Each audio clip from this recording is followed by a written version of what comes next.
Fluency isn't just about speaking fast. It's not about having the perfect accent. It's not even about using big vocabulary. Fluency is something deeper, something emotional, personal, internal. And for most learners, it's not their grammar or pronunciation that's holding them back. It's something else. Fluency isn't just about speaking fast. It's not about having the perfect accent. It's not even about using big vocabulary. Fluency is something deeper, something emotional, personal, internal, and for most learners, it's not their grammar or pronunciation that's holding them back. It's something else. From the very beginning, the way English is taught in most countries is broken. It's designed to help you pass exams, not to speak confidently. You memorize long lists of vocabulary. You fill out grammar worksheets. You write essays with stiff academic phrases, but when it's time to speak in real life, your brain freezes. The words don't come out. The fluency disappears, and you begin to believe something is wrong with you. But it's not you, it's the system. The way you've been trained to learn is disconnected from the way real communication works. Language is not a test, it's not a formula, it's a feeling, it's rhythm, it's energy. When you speak your native language, you don't think about the structure. You don't pause to recall a rule. You just speak, you react, you express, and that flow, the ability to speak without overthinking, is what fluency truly means.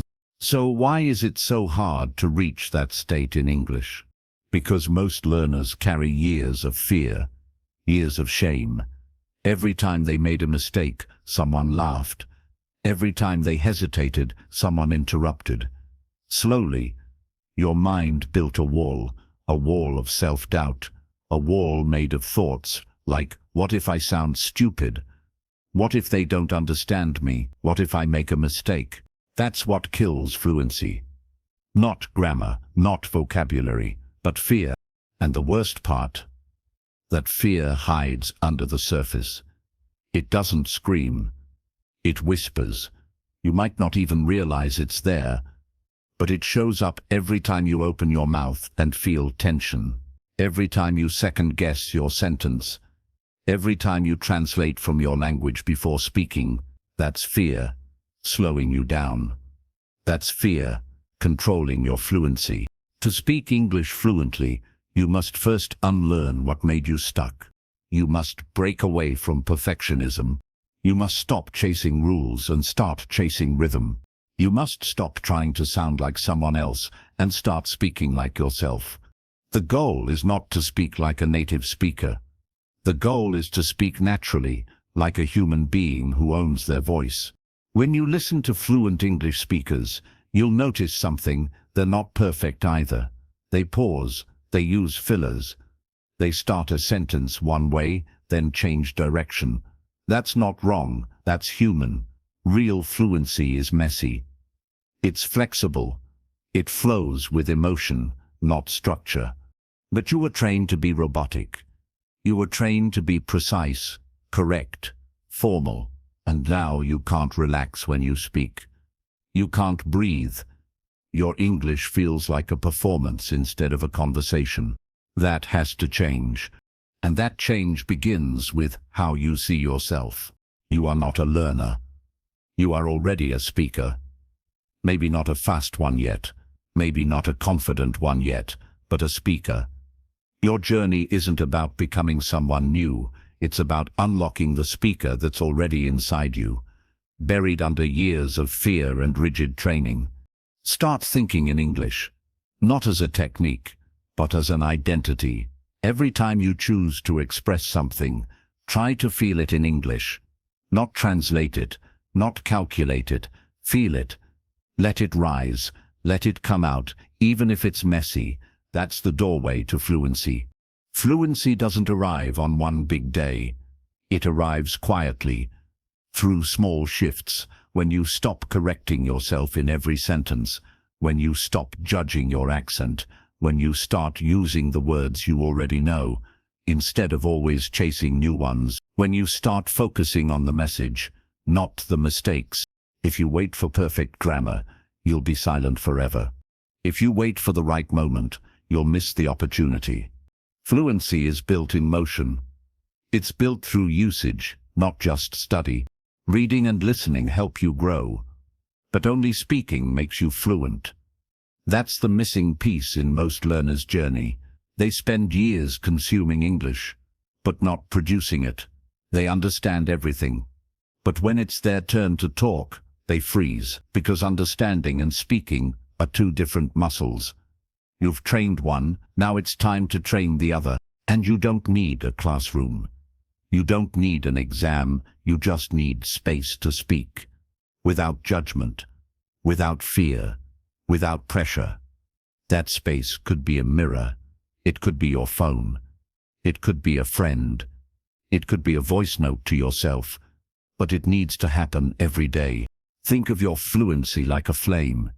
If you don't feed it, it fades. But if you give it just a little oxygen, every single day, it grows. Slowly, steadily, until one day, it becomes your second nature. So speak. Even if you're unsure, speak. Even if you make mistakes, speak. Even when your voice shakes. Because fluency is not for the fearless. It's for the persistent. You don't need to sound perfect. You need to sound alive, connected, present. That's what fluent speakers do. They express, not impress. They speak to be understood, not to be admired. And you can do the same. Let go of the need to be right. Let go of the idea that fluency is a finish line. Fluency is not something you wait for. It's something you step into. Right here, right now. Chapter 2. Why grammar is not your enemy. For most English learners, the word grammar triggers stress. It brings back memories of red marks on school papers, confusing rules, and endless correction drills. You were taught to believe that grammar is everything, that one wrong tense, one missing article, one awkward sentence structure, and you fail. That belief is the very thing that blocks your fluency today. But here's the truth. Grammar is not your enemy. Fear of grammar is. Let's go back to how most people were taught English. The first lessons weren't about conversation, they were about construction. You learned grammar like you were learning to build a machine. Each rule had to be followed. Each sentence had to be perfect. But that method doesn't work for speaking. Why? Because real communication isn't mechanical, it's organic, it flows, it's messy, it's emotional. When you speak in your first language, you don't recite rules in your head. You don't pause to check if your verb agrees with your subject. You just speak. That's fluency. That's freedom. But when you try to speak English, something different happens. Your brain pulls out the grammar checklist. You scan for correctness. You hesitate. You doubt yourself.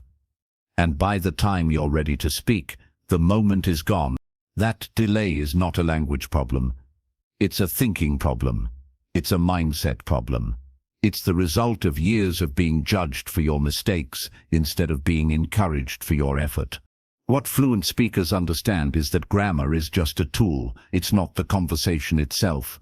You don't need perfect grammar to be understood. You need clarity. You need rhythm. You need confidence. And those things don't come from obsessing over rules. They come from using the language imperfectly, but consistently. Yes, grammar matters, but not in the way you were taught. Grammar is like the skeleton of a language. It gives shape. It gives structure. But the soul, the life, the connection comes from you.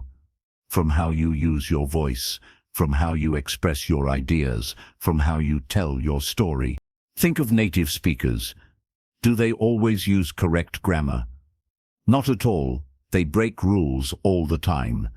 They mix tenses, they shorten words, they speak in fragments, and still, they're fluent. Still, they connect. That's what real communication looks like. Fluency is not grammar perfection. Fluency is comfort. It's the ability to move through a conversation with ease, even if you make small errors along the way. If grammar makes you freeze, it's time to reframe it. Instead of treating grammar as the master of your voice, treat it as a guide. It's there to help when you're stuck. It's there to support, not control. Speak first. Let the grammar catch up. Don't hold back your voice just because the sentence isn't textbook correct. Some of the most fluent people in the world speak with broken grammar, but they speak with heart, with courage, with boldness, and that boldness is what people respond to. People don't remember your grammar. They remember how you made them feel. They remember the confidence in your tone, the clarity of your message, the honesty in your words. That's what builds fluency. That's what builds connection. You were taught to fear mistakes, to chase perfection. But perfection is a slow poison. It delays your growth. It silences your voice. Let go of that. Make grammar your ally, not your master. Learn it lightly. Use it loosely. Practice it in real conversations, not in isolation. Speak even when it's not perfect. And over time, the grammar will fall into place. Not because you forced it, but because you lived it. Real fluency is not built in grammar books. It's built in messy conversations, late-night practice, laughter, confusion, and courage. It's built when you allow yourself to make mistakes and keep going anyway. So from now on, stop waiting to be perfect. Speak with mistakes. Speak with courage. And let grammar support you, not silence you. Because the more you speak, the more naturally the structure will come. Not from pressure, but from presence. Not from fear, but from flow. That's how fluency is built. Not through rules, but through rhythm. And you're already on the way. Chapter 3. How to train your ears to understand fast English. One of the biggest struggles for English learners isn't reading, writing, or even speaking. It's listening. Not just listening to slow, clear English from a teacher or textbook, but listening to fast, real-world, native English. The kind that's spoken in movies, podcasts, phone calls, or casual conversations. The kind that seems to flow like music but leaves you stuck, lost, and frustrated. You hear the words, but you don't really understand them. You catch one or two pieces, but the rest, gone. And with that, your confidence drops. You begin to think maybe your English just isn't good enough. Maybe it's too late. But that's not true. Not even close. The truth is, your ears were never trained to hear the rhythm of real English. Because no one taught you how to listen like a native. What most learners don't realize is this: when native speakers talk, they don't speak the way you learned in school. The words are connected, the sounds are reduced.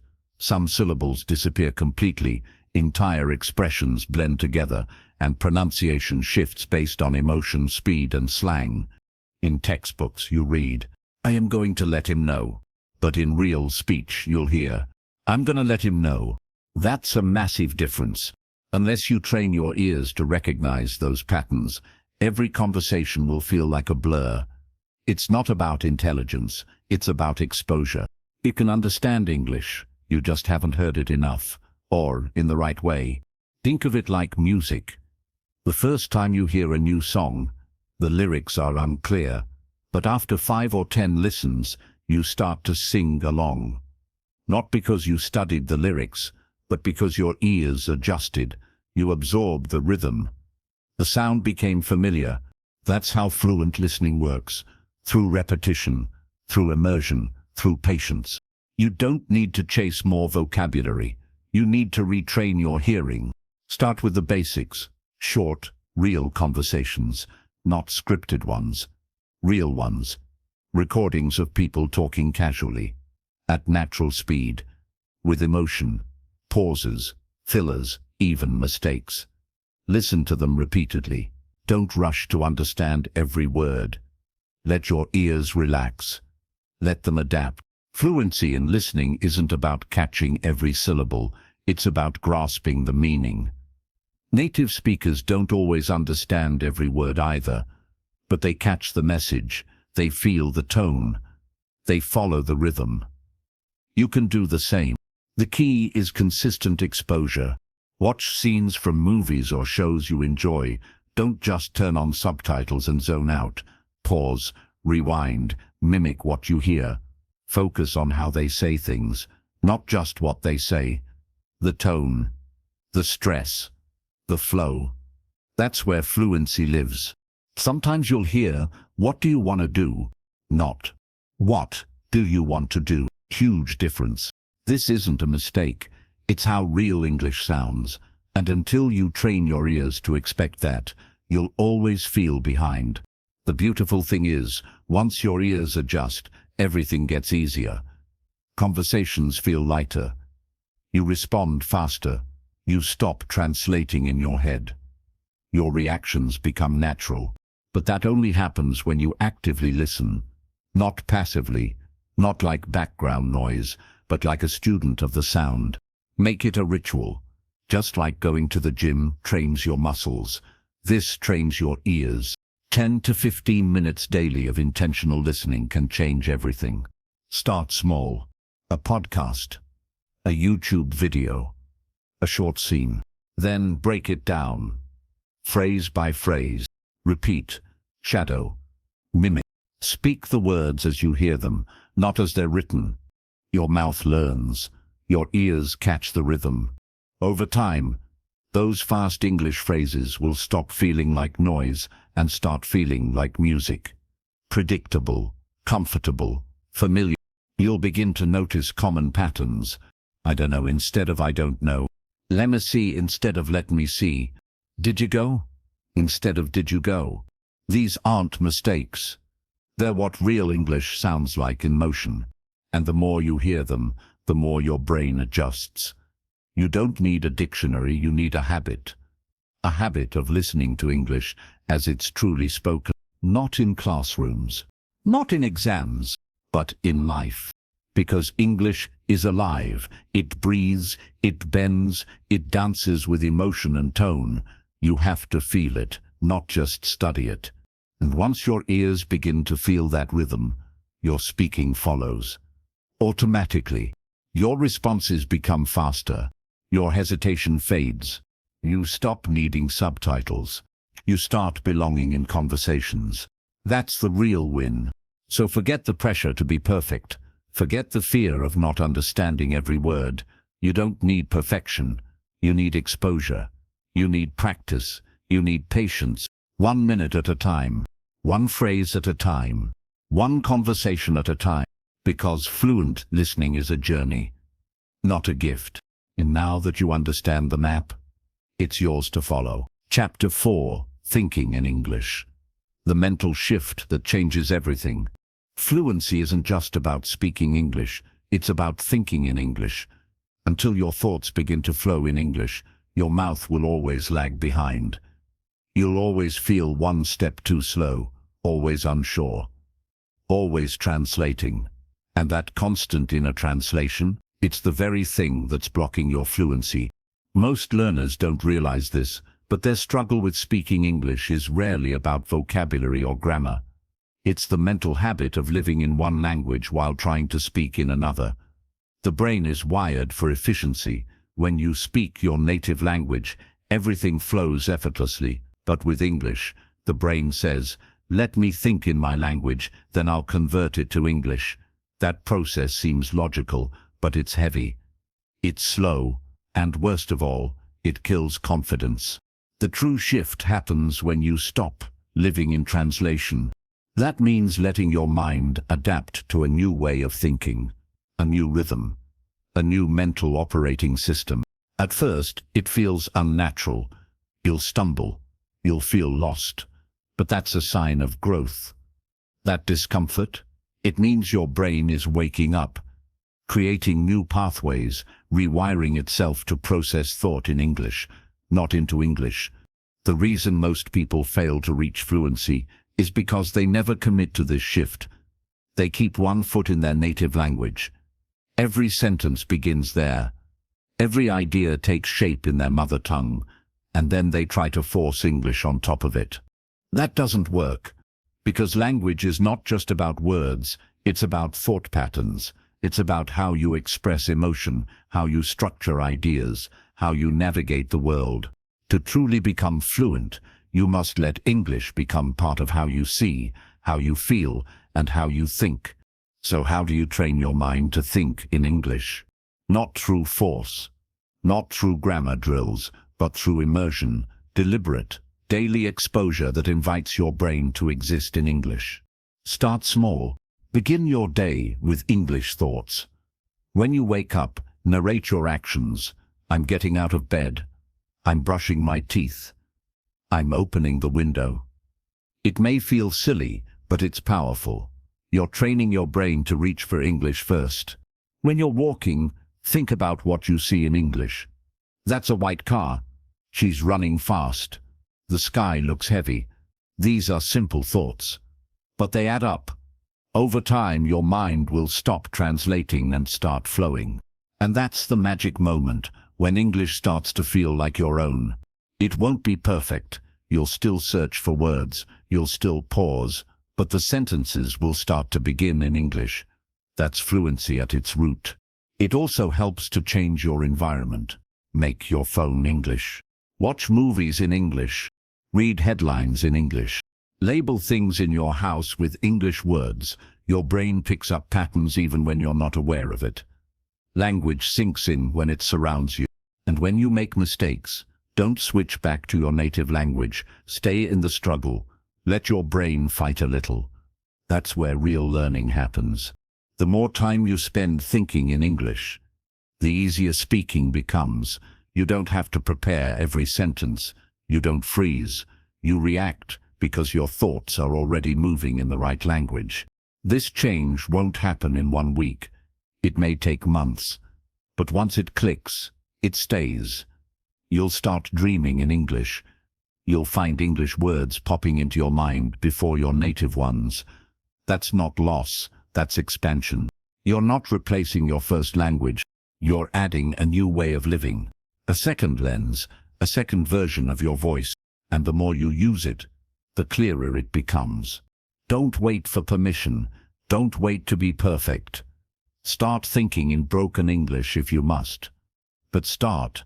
Let your mind play. Let it make new connections.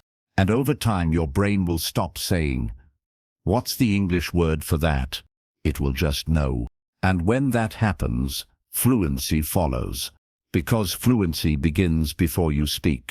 It begins in the silence of your own mind. So from this day forward, live in English, not beside it. Let it be the language of your thoughts.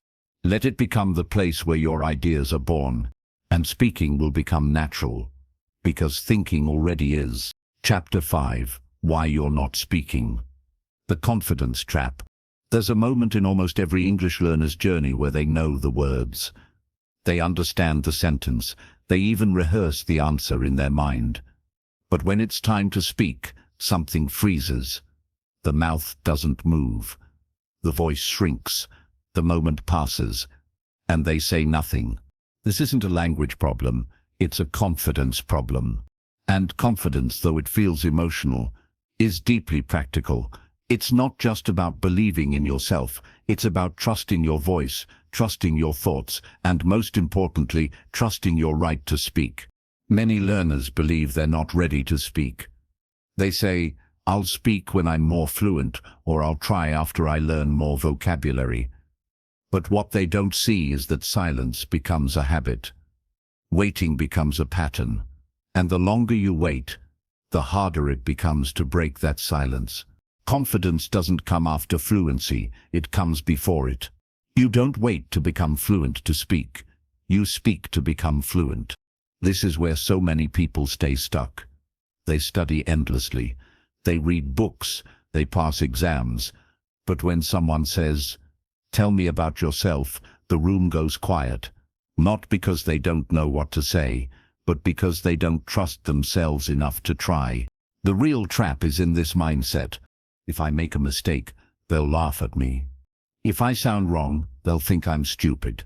If I say it wrong, I'll be embarrassed forever. But here's the truth. Most people don't care. They're not judging you. In fact, many of them admire you for even trying to speak in another language. They hear the effort, they feel the courage, And that courage speaks louder than perfect grammar ever could. Confidence is not the absence of fear. It's the decision to speak anyway. Every time you choose to speak, even if it's messy, you're building fluency. You're teaching your brain to express instead of suppress. You're shifting your identity from learner to communicator. And that shift, once it begins, creates momentum. You speak once, you survive, you speak again. It gets easier. You speak a third time, you feel the rhythm, and suddenly your fear loses its grip. But to get there, you have to challenge the voice in your head, the one that says, "You're not ready." That voice doesn't speak truth. It speaks from old experiences, from childhood embarrassment, from strict classrooms, from critical teachers. It speaks from the past. But you're not in the past anymore. You're in control now. You're building something new.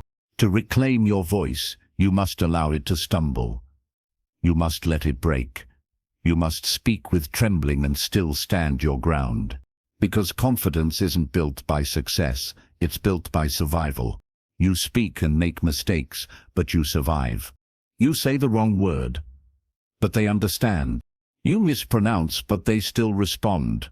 That's how your mind learns. I'm safe. I can speak. I'm allowed to be heard. No one ever becomes fluent in silence. Fluency lives in action, in mistakes, in moments of awkwardness that you walk through and come out stronger. So speak, even if it's slow, even if it's clumsy, even if your heart is racing, because every time you do, you break the old pattern.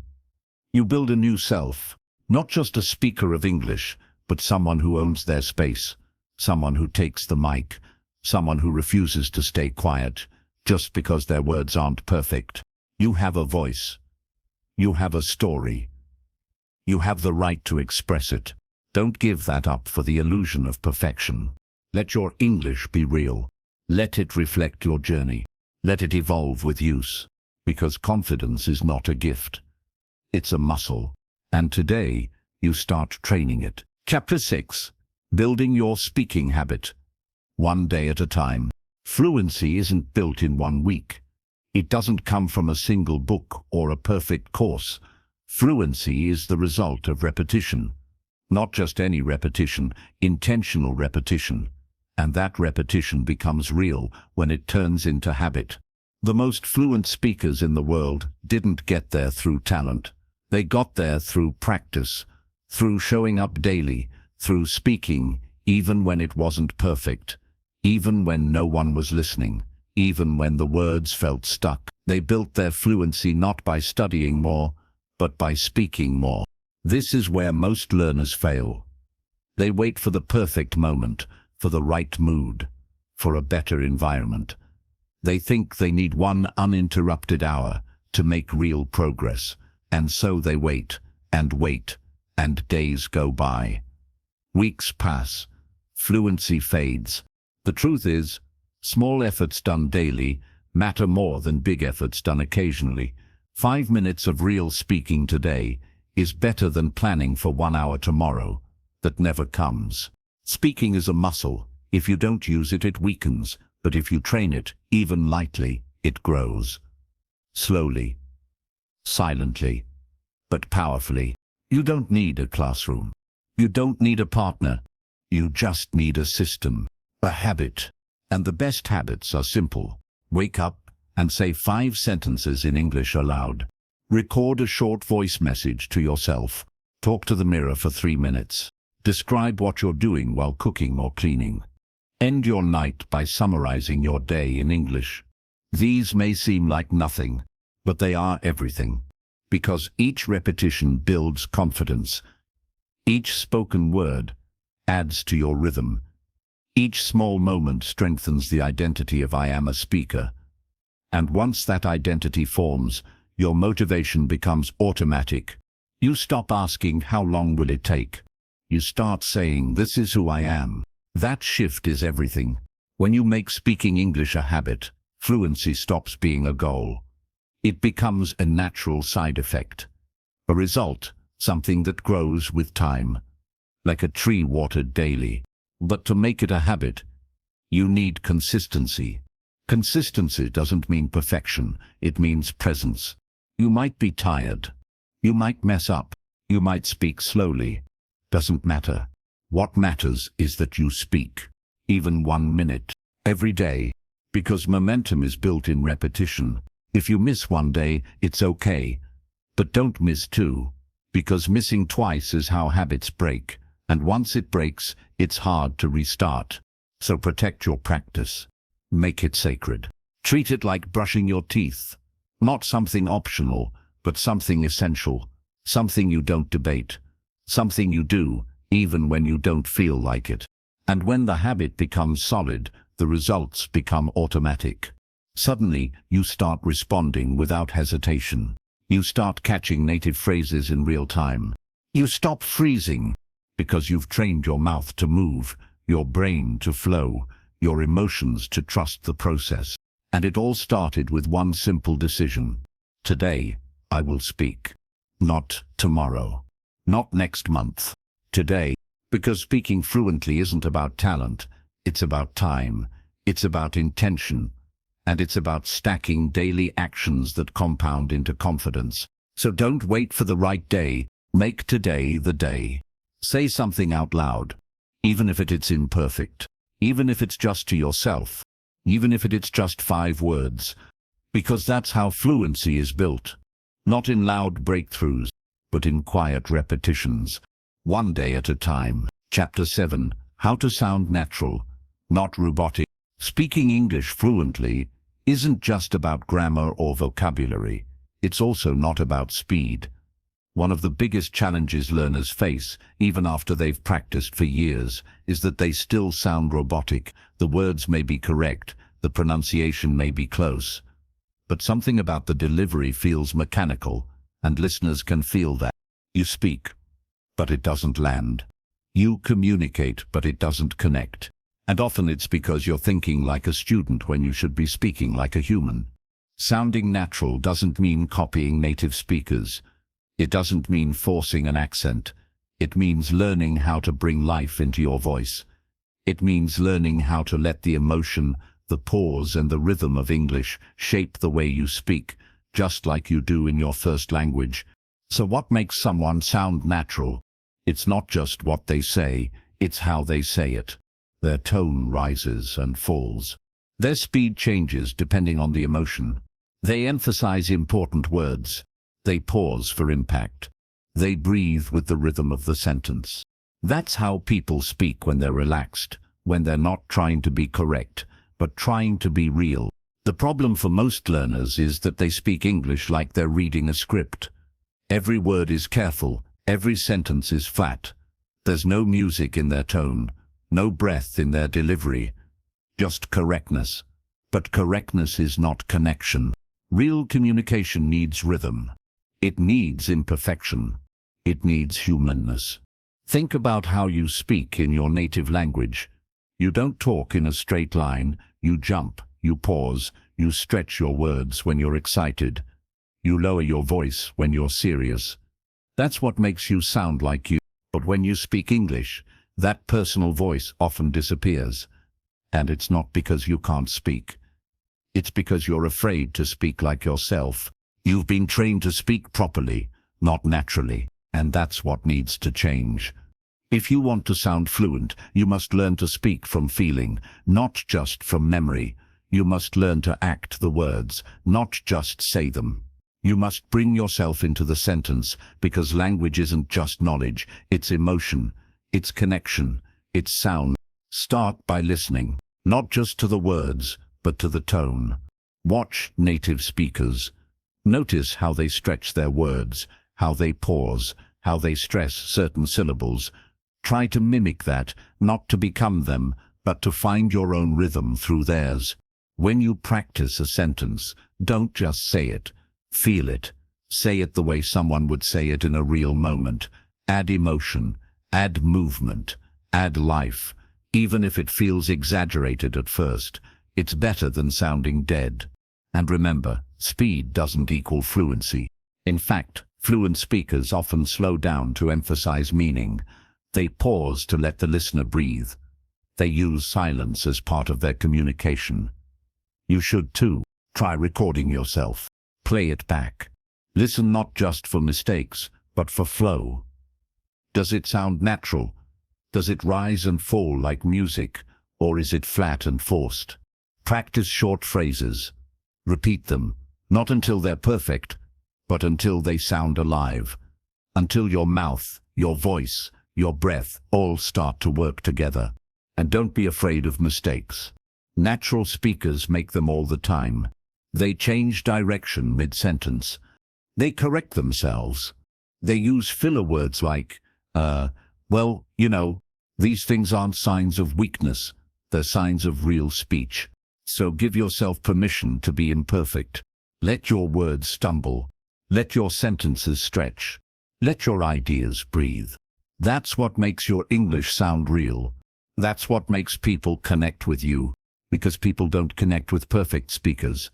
They connect with authentic ones. So drop the script. Speak with your voice. Speak like a person. Let the words dance a little. Let your tone shift. Let your meaning lead your mouth, not your memory. That's how you go from robotic to real. That's how you sound fluent, not by force, but by flow. Chapter 8. How to stop translating in your head. One of the most common habits that silently kills fluency is mental translation. It's quiet, invisible, automatic, and deadly to flow. You try to speak in English, but before the words come out, they take a detour through your native language, sentence by sentence, word by word, thought by thought. The result? Delay, hesitation, broken rhythm, and a voice that always feels just a little out of sync. It starts small. You want to say something simple like "I'm hungry," but your brain first thinks hungry, then "I am hungry," then your mouth speaks it. By the time it reaches your lips, the moment has already lost its natural pace. This isn't a mistake, it's a habit. And like all habits, it can be unlearned. The reason most people fall into mental translation is because that's how they were taught. From day one, you were given English as a second version of your mother tongue. Everything was explained in translation. Every sentence was matched to its native meaning. So your brain naturally created two systems. Native language, English, and now it can't stop switching back and forth. But true fluency doesn't work that way. Fluent speakers don't translate. They feel the meaning in English. They react in English. They speak from instinct, not conversion. So how do you reach that point? Not by force, but by immersion. The brain needs to be rewired. Slowly, repeatedly, consistently. You have to start living inside the English language, not beside it. That means you stop using your native language as a middleman. You start letting English stand on its own. You start training your thoughts to rise directly in English. At first, it will feel strange. You'll forget words. You'll feel slow. You'll want to switch back. But resist the urge. Let your brain struggle a bit. That's part of the rewiring. Start simple. Think in English when doing small things. Walking. I'm going to the store. Cooking. I need to cut the onions. Looking outside. The clouds are moving fast today. You don't need perfect sentences. You don't need deep ideas. You just need presence. The goal is to build comfort, mental comfort, with English as your default setting. Another way to stop translating is to learn language through meaning, not word-for-word mapping. If you see the word apple, don't think appeal. Think red, fruit, sweet, round, something you bite. You're connecting concept to language, not word to word. That's how children learn. That's how you learned your first language. Not through translation, but through association. You saw, you felt, you experienced. And words followed naturally. You must return to that process. Language is not math. You don't calculate it. You experience it. That's why reading and listening are so powerful, when done right. Don't read with a dictionary beside you. Read to feel the sentence. Guess the meaning from the story. Let your brain figure it out without switching languages. That struggle builds fluency. The same goes for listening. Watch videos in English without subtitles in your language. Even if you miss things, that pressure forces your mind to adapt, to tune in, to connect directly. And when you speak, speak with that same spirit. Don't try to get it right. Try to let it out. Don't aim for perfection. Aim for flow. You'll say strange things. You'll create weird sentences. Good. That's proof your brain is trying. You're building a direct bridge between thought and speech, without the detour of translation. It takes time. It takes patience. But it works. Over time, your brain gets faster. It stops hesitating. Words start arriving at the right moment. You begin to feel English, not just use it. And when that happens, fluency becomes real. So stop judging yourself for not being perfect. Stop trying to sound like someone else. Just speak, just think, just exist in the language you're building. Even if you make mistakes, even if your sentences are broken, even if you have to pause and search, that's okay. Because every time you choose not to translate, you strengthen the real connection. And eventually, your thoughts will no longer need permission to be in English. They will rise on their own, clear, direct, alive. That's when you'll know you're not just learning English anymore. You're living it. Chapter 9. Listening like a native, the real way to understand any accent. You can learn thousands of words, study grammar for years, and even speak confidently, but if you can't understand what others are saying, especially when they speak fast, casually, or with different accents, fluency still feels far away, because real communication is two-sided, and listening is where it begins. Most learners struggle not because their English is weak, but because real spoken English doesn't sound like the English they were taught. In school, the listening practice is clean, slow, and clear, but in the real world, English is messy. It's filled with connected words, shortened phrases, emotional tone shifts, and regional accents. You may hear, "What do you want to do later?" Or, "Let me know if you're in." Or, "He's kind of busy right now." And your brain pauses. Wait, what did they just say? That pause breaks your rhythm. That confusion kills your confidence. Not because the sentence is complicated, but because the sound of it is unfamiliar. Understanding fast. Natural English isn't about more vocabulary. It's about training your ear to recognize the patterns. Native speakers don't say each word clearly. They connect sounds. They eat syllables. They blend everything together. It's not wrong. It's not slang. It's just how they speak. If your ear isn't trained to hear this rhythm, everything feels too fast, even if you technically know the words. So how do you train your ears to understand fluent, fast, accented English? The answer isn't more subtitles. It's intentional, focused listening. First, stop trying to understand every word. Focus on the message. Most fluent listeners don't catch every word. They catch the meaning. Their brain fills in the gaps. You can do the same. Start by choosing natural content, not textbook audio, not overly polished tutorials, real conversations, interviews, vlogs, podcasts. Choose speakers with different accents: American, British, Australian, Indian, Caribbean, African. Expose yourself to the full spectrum of English. Next, listen to the same audio multiple times. On the first round, don't pause. Just absorb. On the second round, pause after each sentence. Try to repeat what you heard. On the third round, listen and read the transcript. If available, match sound with text. Then listen again, without text, and notice how much more you understand.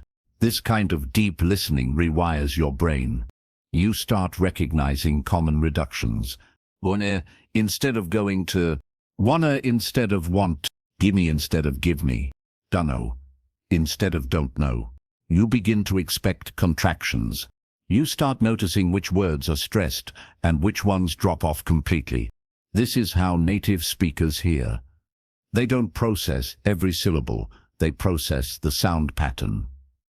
the melody of meaning. Another key is to shadow what you hear. Shadowing means repeating the words at the same time, with the same speed, tone, and rhythm. It's not just about pronunciation, it's about syncing your mouth and ears. This builds listening reflexes. Your brain starts anticipating how English sounds instead of reacting to it. You also need to release the need to control. When you stop translating, you create space for English to exist as its own language in your mind. That space allows your brain to respond faster to sound. The more you practice this kind of listening, the more your ears adapt. One day, you hear someone say, "She was gonna call, but then she bailed," and you understand it immediately. Not because you studied each word, but because your ears know the flow. That's the moment you realize you've started listening like a native. And from that point, everything speeds up. Your conversations feel smoother. Your confidence rises. You stop asking people to repeat themselves. You start responding naturally. Because listening isn't about hearing sounds. It's about understanding people. And understanding people requires rhythm, feeling, and immersion, not perfection. So train your ears. Give them new sounds every day. Let them adjust. Let them stumble. Let them slowly learn how English actually lives in the real world. Because when your ears are ready, your whole fluency unlocks, not in silence, but in sound. Chapter 10, How to Speak Without Thinking, Training Automatic Responses. Fluency isn't just about speaking well, it's about speaking naturally. The words come, the sentences flow, the rhythm builds, and it all happens without effort. That's the point where real transformation begins. That's the moment when English becomes part of who you are, not something you use. But to reach that point, there's a wall you must break through, the wall of overthinking.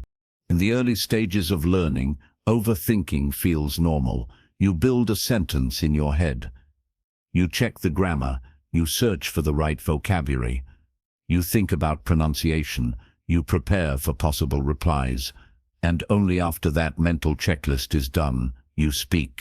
But that process is slow. It drains your energy, and worse, it makes you doubt yourself. That's not fluency. Fluency means response without delay. It means reacting in real time. It means trusting your instincts, even when they're imperfect. So, how do you reach that level? By training automatic responses. The same way athletes train muscle memory, you train speech memory. You program your brain to recognize situations and respond automatically without needing to stop and build the sentence from zero every time. It starts with repetition. You choose a set of common phrases and practice them until they become reflex. Phrases like, "I'm not sure about that." It depends on the situation. "Let me think for a second. Actually, I was just about to say that. I totally get what you mean." These phrases are used by fluent speakers every day, not because they're fancy, but because they help keep the conversation flowing.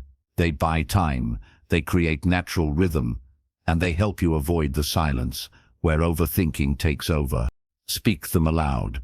Every day, say them until they feel like part of you. Then go further, build reaction patterns in your brain. When someone greets you, respond without thinking. When someone disagrees, reply calmly, automatically. When someone asks a question, start with a phrase you've trained. This isn't acting, it's preparation. It's what fluent people do without even realizing it, and you can do it too, with consistency. Another method is role play.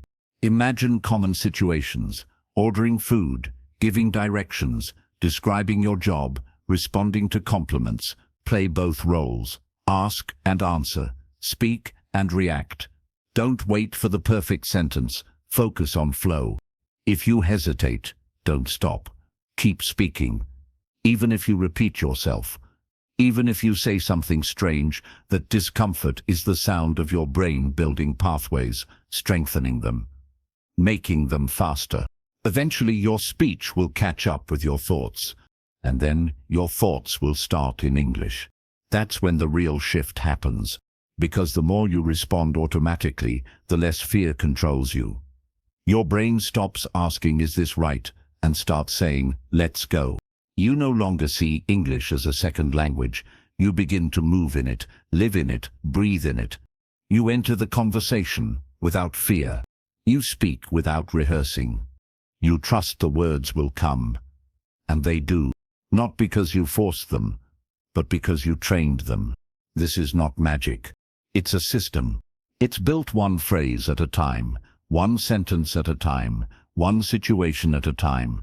And with enough practice, those automatic responses become your baseline, your new default. You don't need to sound native, you need to sound real, present, fluent. So keep practicing, keep repeating, keep responding, even if no one's around. Speak to yourself, talk to your reflection, leave voice messages just for practice. It may feel weird, but that's what fluency feels like before it becomes natural. Eventually the training disappears, and all that's left is flow. You speak, they listen, you react, they respond, and you don't even realize it's happening. Because you're not thinking anymore, you're just speaking. And that's what fluency really means. Chapter 11. The Power of Daily English, Turning Life into a Classroom. Fluency doesn't happen only in classrooms, courses, or coaching sessions. It happens in your daily life, in the ordinary, in the unnoticed, in the everyday moments where you interact with the world around you. Many learners believe they need hours of focused study to improve. But the truth is, the most powerful learning happens when English becomes part of your environment, not just your schedule. Because language isn't meant to be studied like math. It's meant to be lived. And you're surrounded by opportunities every day to practice, absorb, and grow in English without changing your routine. Let's say you wake up in the morning. Instead of scrolling through social media in your native language, you switch your feed to English content. Motivational reels, short podcast snippets, mini English dialogues, just a few minutes sets your brain in motion. Then while brushing your teeth, you think in English. I have a long day ahead. Did I sleep enough? I need to call my friend today. These are not lessons. They're micro practices, and they compound. You go to the kitchen, make breakfast, and narrate your actions silently in English. I'm boiling eggs. I should add some salt. This bread is too dry. Again, no grammar rules, no memorizing, just living. In English, you check your to-do list, write it in English. You talk to your pet, talk in English. You look in the mirror, say a few affirmations in English. It may feel strange at first, but slowly your inner voice changes. And that's where fluency begins. In the mind, your brain starts learning that English isn't a foreign tool, it's a personal language. You don't have to wait for a practice session. You don't need permission. You just need presence. Every moment is an invitation to grow. While walking on the street, describe what you see in English. While waiting in line, repeat a few sentences in your head. While stuck in traffic, listen to an English podcast. While cleaning your room, speak out your thoughts. This is not just practice. This is immersion without travel. You don't need to move to London, New York, or Sydney to immerse yourself in English. You just need to shift your attention. Wherever your focus goes, growth follows. Even your entertainment can be your teacher. Watch your favorite movies in English, without dubbing.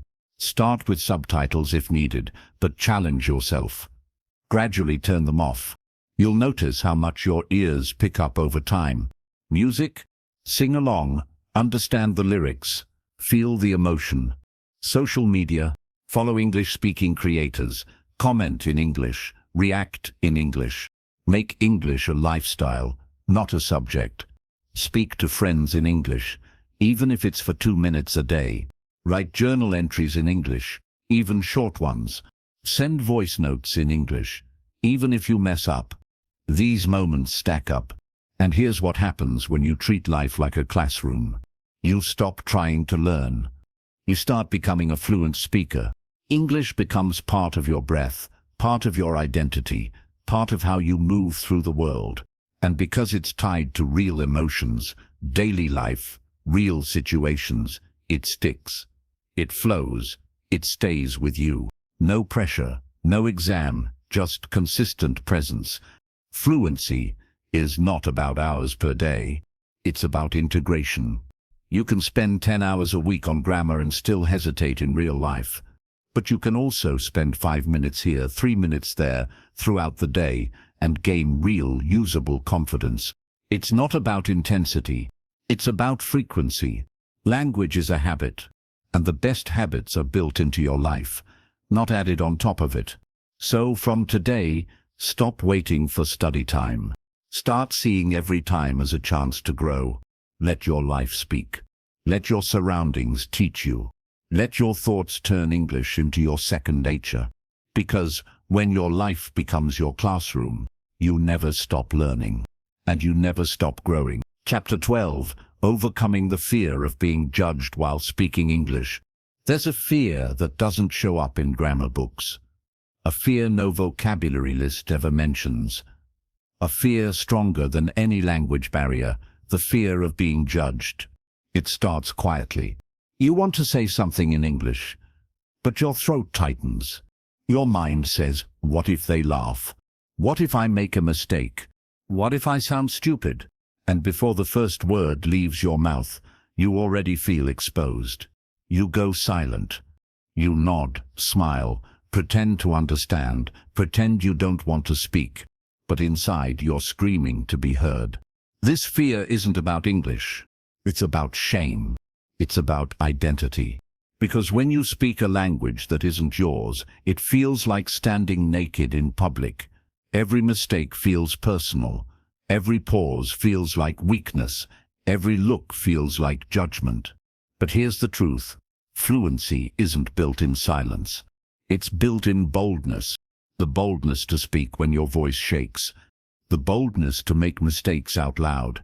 The boldness to accept that perfection is not required, only courage. Think about a child learning to talk. They don't wait until they get it right. They speak. They mess up. They laugh. They try again. No shame, just curiosity. But adults? We carry pride, ego, expectations. We want to sound smart. We want to impress. And that pressure kills fluency. Let this sink in. You don't need to be perfect to be powerful. English is not owned by native speakers. It's owned by everyone who uses it to express their truth, including you. Your accent is not a weakness. It's a sign of your strength. It proves you've learned more than one way to communicate with the world. Your mistakes are not failures. They are signs of growth. Each one means you had the courage to show up. The people who judge you, they don't matter. They're not building your dreams. They're not fighting your battles. And most of the time they're not even paying attention. In fact, many people are impressed when someone speaks English as a second language. They admire the effort. They respect the hustle. They know it takes guts to try. But the person who must respect you first is you. You must be the one to say, I will speak even if I stutter. I will speak even if I forget words. I will speak even if they don't understand the first time. Because that choice rewrites your identity. You are no longer the silent observer. You are now the active participant. You are no longer hiding behind fear. You are leading with intention. Fluency is not a result of grammar mastery. It's the outcome of emotional strength. And emotional strength grows when you practice emotional exposure. Speak in public, even if it's scary. Ask questions in English, even if you tremble. Record yourself speaking, even if you hate your voice. Join conversations, even if you don't feel ready. The only way to defeat the fear of judgment is to walk through it, not around it. Every time you choose action over fear, your brain rewires. Your confidence builds. Your comfort zone expands. And slowly, what once felt impossible feels natural. You'll look back and realize, I used to be afraid of saying this. I used to avoid this moment. I used to stay silent, but not anymore. Now, you speak, you express, you connect. Not because the fear disappeared, but because you stopped listening to it. This is how true speakers are born. Not in classrooms, but in moments of quiet bravery. So next time your heart races before speaking, let it race. Then speak anyway, and remind yourself, this voice is mine. This message is mine. And I will no longer stay silent. Because the world doesn't need your perfection. It needs your presence. Chapter 13. Your inner voice in English. Building confidence from the inside out. Fluency begins not with your mouth, but with your mind. Long before you say your first word in English, there's a voice inside you, thinking, processing, reacting. That voice determines whether you speak with confidence or hesitate in fear. That voice shapes your rhythm, your courage, your expression. In your native language, that inner voice is natural. You think freely, emotionally, automatically. But in English, that same voice often feels blocked. It struggles to form sentences. It doubts every word. It doesn't sound like you. Why? Because most learners don't build an inner voice in English. They learn grammar, vocabulary, pronunciation, but their thoughts remain in their mother tongue. Every sentence becomes a translation project. Every expression passes through the filter of their first language. That's why fluency feels slow, artificial, awkward. To become fluent, you must build a new voice, an English voice, not a robotic one, not a textbook one. Your voice, just in a new language. It begins with intention. Start by catching your thoughts. When you're walking alone, narrate your surroundings in English. When you're feeling something, joy, anger, confusion, try describing that feeling in English. When you imagine conversations in your head, switch the language. Say things like, I wonder what she meant by that. This is taking longer than I expected. I really need a break right now. These are not complex sentences, but they are powerful because they're internal. They're yours. They're honest.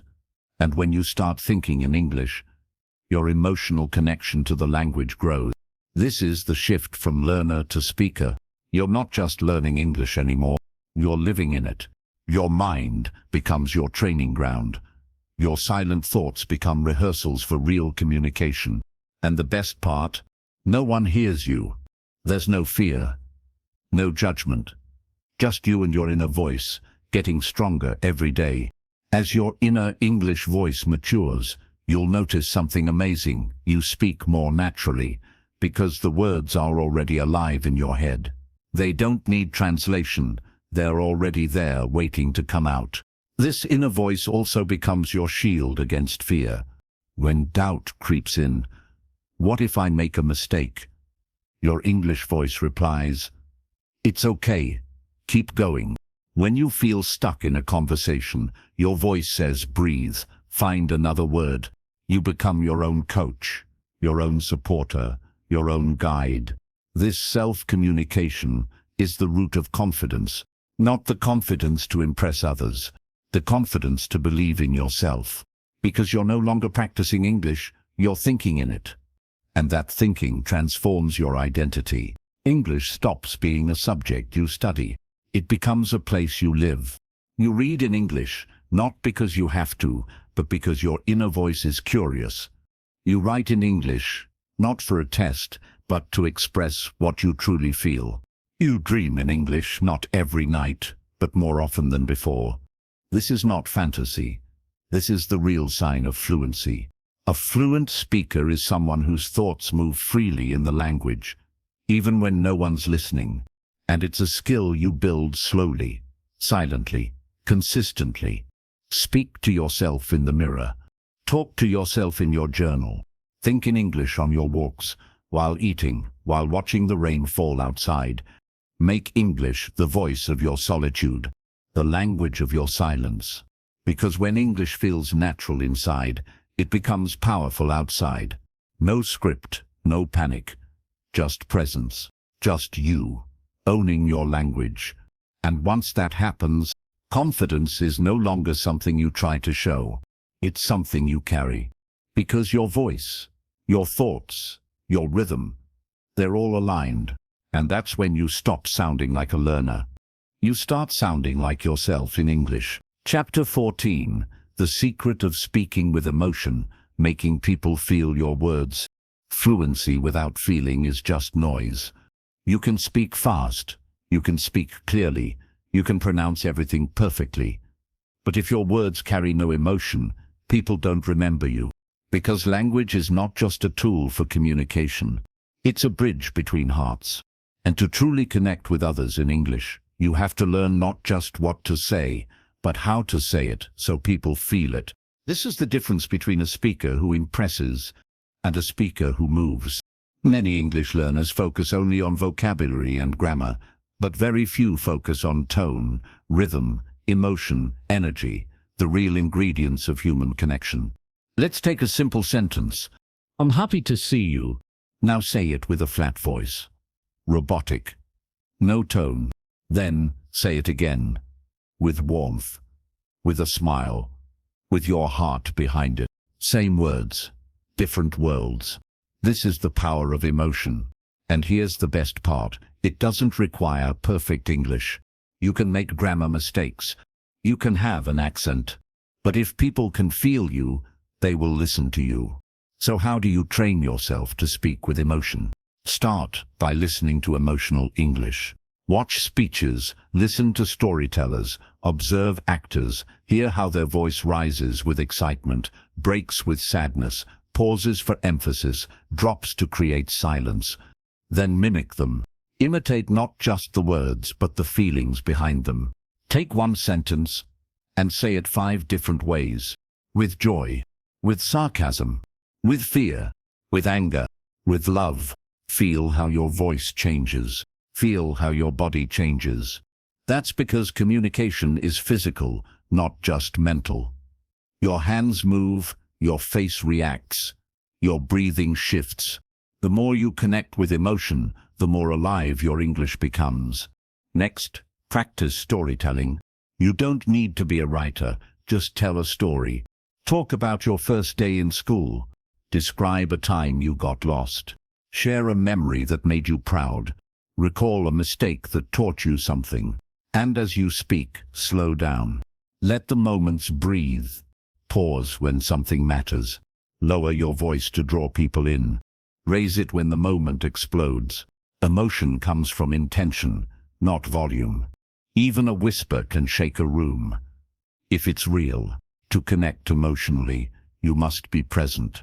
Don't just say words. Live them. When you talk about pain, feel that pain again. When you talk about success, see it in your mind again. When you talk about fear, relive that heartbeat. The audience doesn't want performance. They want honesty. Your honesty creates a mirror. They see themselves in your story.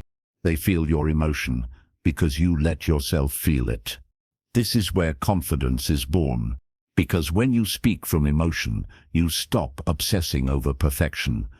You start focusing on impact. Your goal is not to sound fluent. Your goal is to make people care. And when you do that, fluency follows. So next time you speak in English, ask yourself, what am I really trying to express? What emotion lives behind these words? How can I speak it like it matters? Then, let go. Let the words carry your truth. Let the emotion give it color. Let your voice rise, fall, shake, laugh, pause. This is the fluency people remember. This is the fluency that doesn't just speak, but touches. Chapter 15. Becoming the speaker you always dreamed of being. Every journey has a destination, but the most beautiful journeys don't end with arrival. They evolve into something even greater. You didn't start learning English just to pass an exam. You didn't stay up at night repeating sentences just to memorize grammar rules. You didn't come this far to remain small, to stay afraid, or to whisper when you were born to speak.